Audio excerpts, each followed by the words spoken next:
안녕하세요. 사연을 부탁해입니다. 오늘의 사연을 소개하겠습니다.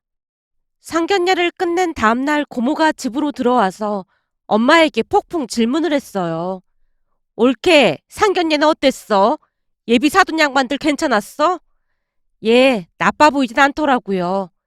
근데 뭐 하는 양반들이래? 회사 다니고 있는 건가? 그걸 회사라고 해야 하나? 그 뭐냐, 보험사에서 일한대요. 어제 듣기로는 판매왕이라고 막 자랑도 하고 그러던데, 판매왕이면 돈도 꽤 버는 거 아니에요? 보험 판매왕? 남친 부모님이 보험회사를 다닌다는 말에 고모 표정이 일그러졌습니다. 보험이 뭐가 어떻다고 그래요? 그럼 예비 안 사도는 보험 일을 하는 거고 바깥 사도는 뭘 한다는데? 두 분 다 보험 일을 한다고 하던데요. 뭐? 둘 다 그건 좀 그렇지 않나? 뭐가 그렇다는 말씀이에요? 아니, 내 입으로 이런 말 하기 좀 그렇긴 하지만 보험이라는 게 좀 그런 거 아니냐 그 말인 거지. 고모가 다시 양미간을 잔뜩 찌푸리고 있었는데요. TV에서 눈을 떼지 않은 채 아빠가 고모에게 한마디를 했습니다. 아니, 보험이 뭐가 어떻다고 그래? 꼭 필요한 사람한테는 도움이 많이 되고 실제 보험회사 다니는 사람 중에도 억대 연봉 받는 사람도 많다고 하더구만. 누나 어디 가서 그런 말 하면 무식하다는 소리 들으니까 절대 그런 말 하지 마. 보험이 무슨 사기 그런 것도 아니고 난 두 분이 열심히 노력하면서 사는 모습이 보기 좋기만 하더구만 뭐.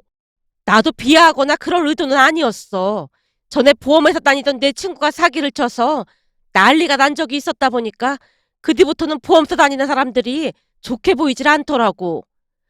고모가 지나간 이야기를 꺼내자 엄마가 궁금한 듯 물었습니다. 무슨 일이 있었던 거예요? 저한테는 그런 말 없었잖아요. 벌써 한참 전 일이라서 옳게는 잘 모를 수도 있어.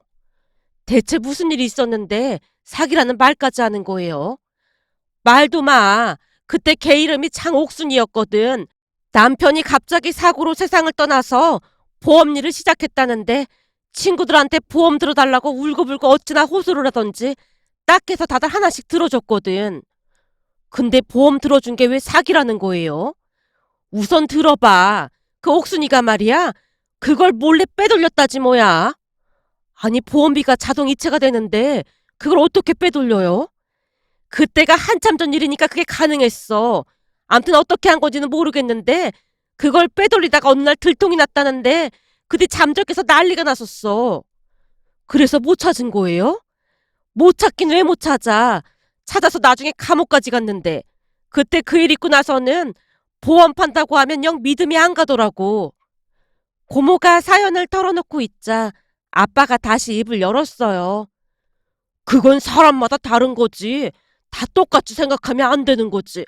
근데 보험을 아무나 하는 게 아니라는 생각은 했었지만 두 분 성격이 보통 쾌활한 게 아니더라고. 안 그래, 여보? 그러게. 상견례 내내 나는 혼이 나갈 정도였다니까. 난 그렇게 시끄러운 것도 영 별로야. 사람들이 좀 가벼워 보이잖아. 고모가 계속해서 볼멘 소리를 했지만 부모님은 그다지 신경 쓰지 않는 듯 해 보였습니다. 사실 남친 부모님이 보험 일을 한다고 했을 때 저도 조금은 꺼림칙할 수밖에 없었는데요. 여기저기서 들어보면 강제로 보험 가입을 시키는 경우도 많다는 소리를 참 많이 들었거든요. 하지만 남친 부모님은 만날 때마다 보험을 들라고 강요를 하진 않았어요. 언젠가 한 번은 제가 들어놓은 보험이 뭐가 있는지 물어보길래 역시나 시작하는 건가 라는 생각을 한 적이 있었지만 제가 들어놓은 보험 증서를 꼼꼼히 들여다보던 남친 엄마가 조용히 말했어요. 보험은 누가 들어준 거니? 엄마 지인분이 보험일 하고 있어서 그분한테 들었다고 했어요. 그래? 딱 보니 보험 일을 많이 해본 분이네. 금액도 적당하고 보장도 아주 적당하게 잘 설계됐네. 큰 문제는 없겠어. 라며 꼼꼼히 확인을 해준 적은 있었습니다. 그런 모습에 남친 엄마가 조금은 색달라 보였는데요. 제가 아는 보험 설계사분들 중에는 다른 사람이 설계한 보험 계약을 헐뜯으며 기존 보험을 해약하고 자신이 추천하는 보험으로 가입하라고 막무가내로 우겨대는 사람이 꽤 많았거든요. 그런데 아주 꼼꼼하게 확인하고 괜찮다며 안심시켜주는 모습에 조금은 멋이 있다는 생각마저 들었던 것 같습니다. 그 뒤에도 남친 부모님을 자주 만나서 식사도 하고 많은 대화를 나눴지만 큰 불편함이 없었기에 상견례까지 했는데요. 상견례 날 남친 부모님이 어찌나 호탕하게 대화를 이끌어가던지 조용한 부모님이 약간은 놀란 듯해 보였지만 그냥 호탕하다고 생각하시는 것 같아 보였습니다. 상견례 날 식사를 하던 중 남친 엄마가 말을 꺼냈는데요. 우리 둘 다 보험일 한다고 해서 싫어하시면 어쩌나 조금은 걱정했습니다. 싫어하다니요. 그럴 이유가 있겠습니까? 우리가 보험일을 하다 보니까 색안경을 끼고 보는 사람도 많아서요. 암튼 좋게 봐주셔서 정말 감사합니다. 남친 엄마가 부모님께 양해를 구하자마자 남친 아버지가 바로 입을 열었어요. 우리는 보험일을 아주 자랑스럽게 생각합니다. 처음에는 보험 안 든다고 난리치던 사람들이 보험금 수령할 때 제일 뿌듯하거든요. 가장 기억에 남는 사람이 있었는데 한 남자분이 트럭 운전을 해서 돈을 벌었었거든요. 근데 혹시나 하는 마음에 보험을 들고 싶다고 아는 사람을 통해서 직접 찾아왔더라고요. 하루 종일 트럭 운전을 해서 먹고 살다 보니 혹여나 사고로 잘못되면 저 자식이 걱정돼서 찾아왔다고 하면서 사망보험금을 들었거든요. 근데 한 3년이 지났을까요? 정말 큰 교통사고로 그분이 세상을 떠나신 겁니다. 들어보니 상대방 운전자가 졸음운전을 해서 차선을 넘어왔다나 뭐래나 그러더라고요. 그분 부인 되시는 분이 보험금을 수령했는데 남편이 보험을 들어놨다는 걸 나중에 알았다면서 바닥에 주저앉아서 대성통곡을 했습니다. 다행히 그분은 보험금 수령하고 지금은 소소하게 일도 하면서 자식들 잘 키우고 있고요. 근데 만약 보험을 안 들어놨다면 혼자 자식 둘 키우느라 얼마나 고생을 했겠습니까? 그럴 때마다 어찌나 뿌듯한지 모르겠습니다. 정말 다행이네요. 듣는 것만으로도 막 먹먹하네요. 그럼요. 가장들은 다 똑같은 마음 아니겠습니까? 제가 이런 말 하면 다들 좀 이상하게 생각하긴 하는데 어차피 사람은 한 번은 다 죽게 마련인 거 아니겠습니까? 그러니 미리부터 준비해 놓는 게 좋은 거고요. 저는 그래서 보험이 꼭 필요하다고 생각합니다. 세상에 이 보험만큼 좋은 게 없다니까요. 근데 무식한 사람들이 이 보험이라는 걸 무시하거나 하찮게 여긴다 그 말입니다. 오늘 이렇게 보니 예비사도는 그런 사람들처럼 무식해 보이지 않아서 얼마나 다행인지 모르겠습니다. 안 그렇습니까? 아, 예, 그렇지요. 열심히 사시는데 그런 게 뭐가 문제가 되겠습니까? 그럼요. 보험일 무시하고 그런 인간들 보면 생각이 쪼잔해도 보통 쪼잔한 게 아니라니까요. 남친 아버지가 양미간을 잔뜩 찌푸렸습니다. 순간 아빠도 미간을 약간 찌푸리는 듯해 보였지만 남친 아버지가 눈치채지 못하도록 급히 표정 관리에 들어가는 모습이었어요. 아마도 아빠가 호응을 한다고 생각했던 것인지 남친 아버지가 더욱 심취한 채 보험에 대해 이야기를 하기 시작했는데요. 어찌나 심취해 있던지 그 언행이 약간은 과장돼 있었다고 해야 할까요? 그렇게 상견례 내내 남친 부모님은 보험 이야기를 했고 부모님은 그냥 혼이 나간 것 마냥 듣고만 있었습니다. 남친 부모님 두 분의 모습이 조금 심하다 싶을 정도였기에 남친이 제지를 하기도 했습니다. 엄마 아버지 상견례짜리인데 보험 얘기는 그만하시고 우리 결혼 얘기 하셔야 할 것 같은데요. 그렇지. 니들 결혼 얘기해야지. 라며 남친 엄마가 그제서야 우리 가족 눈치를 살폈습니다. 하지만 결혼 이야기는 그저 들러리일 뿐 얼마 지나지 않아 다시 보험 이야기가 주가 되었고 상견례 내내 보험 강의를 듣고 온 듯한 그런 기분이었습니다. 그날 집으로 돌아오면서 걱정이 돼서 조심스레 부모님께 물었습니다. 준호 씨 부모님이 말이 너무 많은 것 같지? 말이 많다기보다 직업에 대한 자부심이 많아 보이더구나. 혹시 너랑 만났을 때도 그랬던 거야? 어? 아무래도 보험 얘기를 많이 하긴 했지. 근데 보험을 강요하거나 그렇진 않더라고. 오히려 내 보험이 괜찮게 설계된 보험이라고 잘 유지하라고까지 했거든. 그래? 그럼 그냥 직업에 자부심이 많은가 보네. 보험 왕까지 하고 그런다는데 능력이 대단한가 보다. 라며 엄마가 대수롭지 않게 생각하는 듯해 보였는데요. 평소 부모님은 다른 사람 험담하는 것을 극도로 혐오하는 분들이었기에 더욱 그랬던 게 아닌가 싶었습니다. 그랬기에 다음날 고모가 집에 찾아와서 안 좋은 소리를 했지만 부모님 두 분 다 말을 아끼는 모습이었습니다. 하지만 여전히 걱정이 되는 듯 고모가 제게 물었어요. 혹시 문제가 있는 거 아닌지 잘 확인은 해본 거지? 문제? 무슨 문제? 얘가 이렇게 순진하다니까. 그러니까 깔린 빚은 없는지 그런 기본적인 건 잘 확인해봐야 할 거 아니야. 고모, 준호 씨 대출이나 빚 같은 거 없다고 했어. 이거사, 준호가 문제가 아니라 그 부모가 빚이 있는지 없는지도 확인을 해봐야지. 그걸 내가 뭔 수로 확인을 해. 그럼 대놓고 준호 씨한테 물어보란 말이야? 아니지. 다른 말 하다가 은근슬쩍 떠보라 그 말인 거지. 됐다. 너 하는 거 보니까 오히려 역효과만 날 것 같으니까 그냥 가만히 있어. 라며 고모가 신경질적으로 손사래를 치고 있었습니다. 그 모습에 조금이나마 안심을 시켜드리기 위해 제가 다시 강조해서 말했어요. 고모, 준호 씨 부모님 보험왕도 하고 그러신데 그런데 무슨 빚이 있겠어. 내가 들어보니까 보험하는 사람들 중에 돈 잘 버는 사람은 어마어마하게 많이 번다고 하더라고. 엄마 친구분도 돈 많이 번다고 했잖아. 제가 엄마를 바라보자 엄마가 미소만 지을 뿐 더 이상 대꾸하지 않았습니다. 그 뒤에도 고모 입에서 걱정스러운 말들이 계속해서 새어나왔기에 자리를 피해 방으로 들어왔는데 동생이 따라 들어와서 의자에 앉으며 물었어요. 누나, 그냥 내 생각이긴 한데 엄마 아빠가 많이 불편해하는 것 같았어. 너도 그렇게 느꼈어? 우선 어제 상견례 하는 내내 두 분이 거의 말도 안 하셨잖아. 그 뜻이 뭐겠어? 뭔가 마음에 안 드는 거 아니겠어? 엄마 아빠는 뭔가 불편하거나 마음에 안 들면 말수가 극도로 줄어들잖아. 하긴 어제 내내 입을 꾹 다물고 계시긴 했지. 그러니까 누나가 살짝 한번 물어봐. 어땠는지. 물어는 봤는데 그냥 준호 씨만 보면 되지 않겠냐 그러시던데 썩 마음에 들지는 않는 느낌이야. 다만 내 결정을 존중해준다는 말만 하셨거든. 물론 누나가 잘 알아서 하겠지만 나도 좀 그렇긴 하더라고. 생각해봐. 상견례 내내 보험 얘기만 하는 사람들이 어딨겠어? 결혼이 1년지 돼서라고 하던데 고모 말처럼 조금은 자세히 확인을 해보라 그 말이야.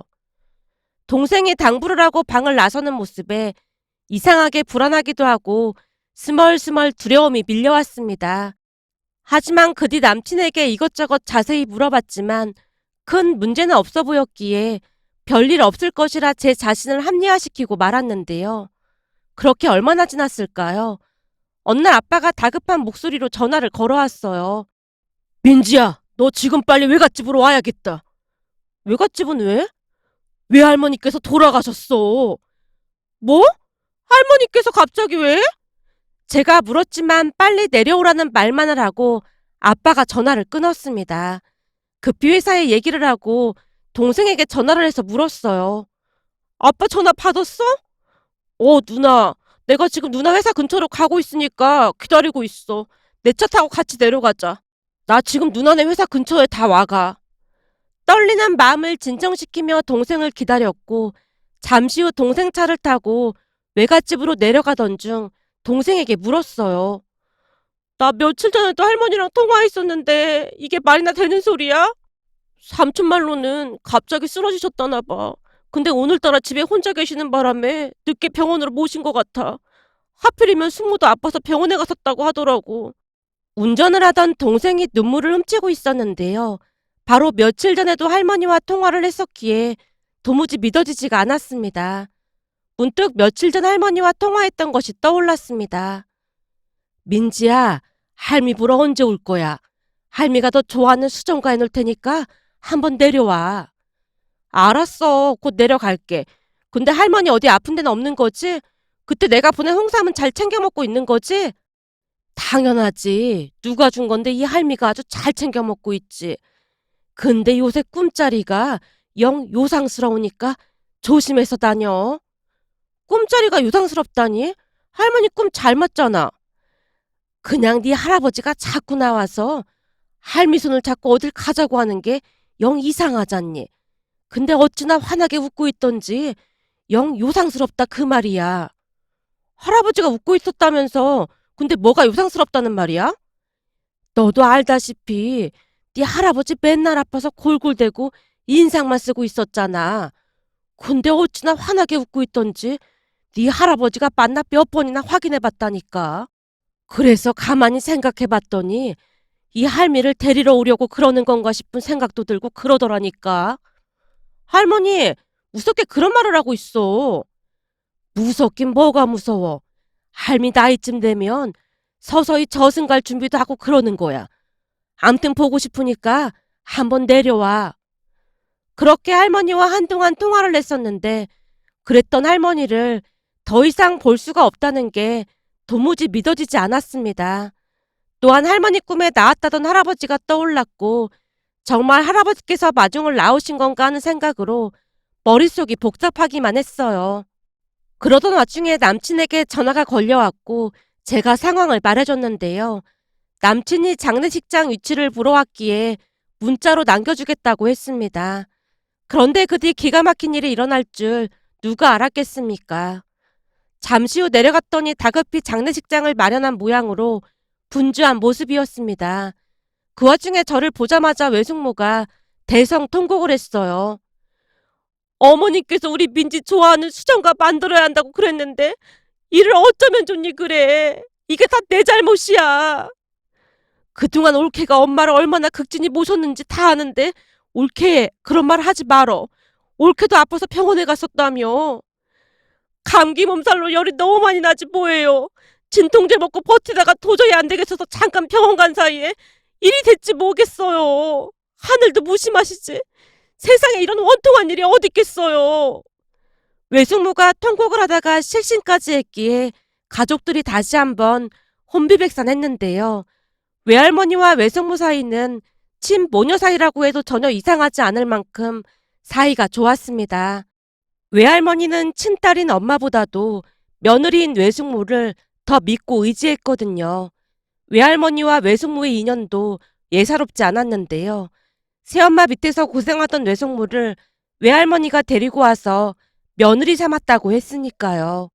그런 사연이 있다 보니 외숙모는 외할머니를 친엄마 이상으로 따랐고 외할머니 또한 외숙모를 친딸로 생각하며 지냈어요. 그랬으니 외숙모 입장에서는 상상할 수도 없는 충격이 아니었을까 싶었습니다. 그렇게 외숙모는 병원에서 안정을 취할 수밖에 없었고 우리 또한 큰 충격을 받은 채 조용히 장례를 치르고 있었습니다. 그런데 다음날 남친이 부모님을 모시고 장례식장으로 들어오는 모습에 부모님뿐만 아니라 저도 많이 놀라 있었는데요. 만약 오게 되더라도 남친만 올 것이라고 생각하고 있었으니까요. 남친 가족들이 조문을 하고 난 뒤 우리에게 위로의 말을 건넸고 그 와중에 아빠가 진심을 다해 감사 인사를 했습니다. 남친 가족들은 자리를 잡고 앉아서 식사를 하기 시작했는데요. 그 뒤 정말 기가 막힌 일이 일어났습니다. 식사를 다 끝낸 남친 부모님이 자리에서 일어나더니 조문을 온 분들에게 다가가 명함을 건네며 어이없는 행동을 하고 있었어요. 안녕하세요. 사람 인생이라는 게 참 더덥지 않습니까? 하지만 사람은 누구나 한 번은 어차피 죽게 마련이지 않습니까? 그러니까 가족들을 위해서라도 이 보험이 꼭 필요한 겁니다. 전화 주시면 친절히 잘 상담해 드릴 테니까 혹시 보험 필요하시면 연락 주세요. 라며 명함을 돌리고 있었습니다. 그 모습에 가족들은 물론이고 조문을 왔던 분들의 표정이 말이 아니었기에 제가 남친을 따로 불러서 조심스레 말을 꺼냈어요. 저기 여기까지 찾아와 준 건 정말 고마운데 장례식장에서 보험 얘기 꺼내는 건 좀 아니잖아. 그러니까 준호 씨가 가서 좀 말려봐. 말리긴 왜 말려? 난 자랑스러운데. 그게 무슨 소리야? 지금 여기가 어딘지 모르고 그런 소리라는 거야? 우리 부모님이 보험 왕이라고 했잖아? 그게 절대 그냥 된 게 아니거든. 저 정도 노력은 있어야 되는 거다 그 말이야. 아무리 그래도 그렇지. 여기까지 와서 이러시는 건 진짜 아닌 거지. 지금 우리 가족들 많이 힘드니까 그만 가줘. 민지야, 우리 부모님이 시간 내서 일부러 여기까지 조무는 건데 너야말로 너무한 거 아니야? 조문 끝났으면 그만 가야 할 거 아니야. 근데 장례식장에서 보험 영업을 한다는 게 상식적으로 말이 된다고 생각해? 멀리서 왔으니까 그냥 가기 좀 그렇고 해서 잠깐 하고 있는 건데 뭘 그렇게 예민하게 받아들이고 그래? 그리고 할머님은 어차피 연세가 있으셔서 노안으로 돌아가신 거잖아. 그때 우리 부모님 말씀 못 들었어? 사람은 누구나 한 번 죽게 마련인 거잖아. 그냥 자연의 순리로 받아들여야 하는 거야. 라는 미친 소리를 하고 있는 게 아니겠습니까? 그동안 제가 알고 있던 사람이 맞는 것인지 너무나 혼란스러운 나머지 눈까지 비비고 남친 얼굴을 다시 확인까지 했습니다. 하지만 남친은 잘못된 것을 전혀 모르는 듯 해 보였어요. 오히려 자신의 부모님의 영업 능력이 존경스럽지 않냐며 헛소리까지 짓거렸으니까요. 결국 아빠가 나섰고 정중한 목소리로 말했습니다. 저기, 우리가 지금 너무 힘든 시간을 보내고 있습니다. 그러니 그만 가주시겠습니까? 아빠가 최대한 정중하게 말을 하기 위해 노력하고 있던 순간 그날 일찍 내려왔던 고모가 참지 못한 채 대화에 끼어들었습니다. 지금 남의 장례식장에서 뭐 하는 겁니까? 당장 나가주세요. 우리는 그냥 명함만 돌렸을 뿐인데 왜 화를 내는 겁니까? 아니, 남의 장례식장에서 보험 영업을 하고 있는 게 말이 된다고 생각하세요? 난 살다 살다 댁들처럼 경험 없는 사람들은 처음이니까 그만 나가주세요. 대체 누구신데 이러시는 겁니까?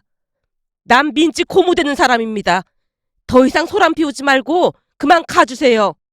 고모가 어찌나 노려보고 있던지 남친 가족들이 쭈뼛거리며 장례식장을 나가고 있었는데요. 그 와중에도 남친이 뒤를 돌아 제게 외쳤습니다. 민지야, 서울 올라오면 연락해. 저런 미친 인간을 다 봤나? 넌 제가 저런 인간인 줄 몰랐던 거야? 순간 고모 얼굴이 잔뜩 일그러져 있었습니다. 가족들 모두 넋이 나간 상태로 믿기지 않는 광경을 바라보기만 할 뿐이었고요. 그렇게 장례식을 끝내고 남친을 만나 이별을 통보했지만 남친이 또다시 이해할 수 없다는 표정으로 입을 열었어요. 아니, 우리가 대체 뭘 잘못했다는 거야? 우리가 결혼한 사이도 아닌데 우리 부모님까지 내려가 준 거면 오히려 고마워해야 하는 거잖아. 근데 헤어지겠다니 이게 지금 말이 된다고 생각해? 그러니까 우리는 가치관도 너무 다르고 그래서 결혼하면 안 된다니까? 뭘 잘못했는지도 모르는데 더 이상 말해서 뭐 하겠어. 제가 다시 한번 말을 하고 그곳을 나와버렸는데요. 남친은 정말로 무슨 잘못을 했는지 모르는 듯해 보였습니다. 그 뒤 우리는 완전히 헤어졌습니다. 문득 며칠 전 할머니 기일이 다가와 외갓집에 다녀왔는데요. 외숙모가 지나가는 듯한 말로 중얼거리듯 말했어요. 그렇게나 민지 널 예뻐하시더니 할머니께서 널 지켜주신 게 아닌가 싶어. 할머니 아니었음 그런 집구석인 줄 모르고 그냥 결혼했을 거 아니야. 할머니께서 마지막 선물을 주고 가신 것 같다. 라며 할머니의 사진을 한참 동안이나 바라보고 있는 모습에 지나간 일들이 떠올라 이렇게 글 남겨봅니다. 오늘의 사연은 여기까지였습니다. 즐겁게 보셨다면 구독, 좋아요 부탁드립니다. 고맙습니다.